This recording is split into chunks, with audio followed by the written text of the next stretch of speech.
എല്ലാവർക്കും നമസ്കാരം. നമുക്കിന്നിവിടെ പറയാനുള്ളത് നയന രോഗങ്ങൾ മാറുവാൻ വേണ്ടിയിട്ട് നമ്മൾ ഏതു ഭഗവാനെ പൂജിക്കണം, എന്തൊക്കെ വഴിപാടുകൾ ചെയ്യണം എന്നീ കാര്യങ്ങളാണ്. പ്രധാനമായിട്ടും നയന രോഗങ്ങൾക്ക് ആദിത്യ ഭഗവാനെയാണ് പൂജ ചെയ്യേണ്ടത്.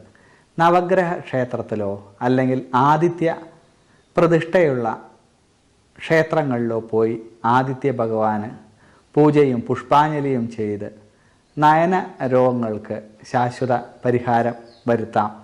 ആദിത്യ ഭഗവാന് വെള്ള എരുക്കുകൊണ്ട് അല്ലെങ്കിൽ വെള്ള ശംഖുപുഷ്പം കൊണ്ട് പുഷ്പാഞ്ജലി ചെയ്യുന്നത് വളരെ വിശേഷമാണ്.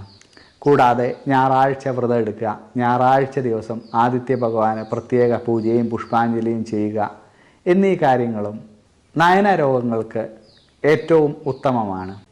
ആദിത്യ ഹൃദയ മന്ത്രം ജപിക്കുക, സൂര്യ നമസ്കാരം ചെയ്യുക, രാവിലെ കിഴക്കോട്ട് തിരിഞ്ഞു നിന്ന് സൂര്യ ഗായത്രി മന്ത്രം ജപിക്കുക, ഗായത്രി മന്ത്രം ജപിക്കുക എന്നീ കാര്യങ്ങളും നയന രോഗങ്ങൾക്ക് പരിഹാരാർത്ഥം ചെയ്യാവുന്ന കാര്യങ്ങളാണ്.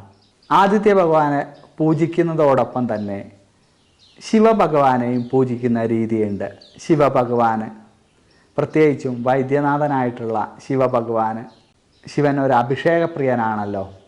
ജലധാര, ക്ഷീരധാര, കൂവളമാല, പിൻവിളക്ക് എന്നീ കാര്യങ്ങൾ ചെയ്യുന്ന രീതിയുമുണ്ട്.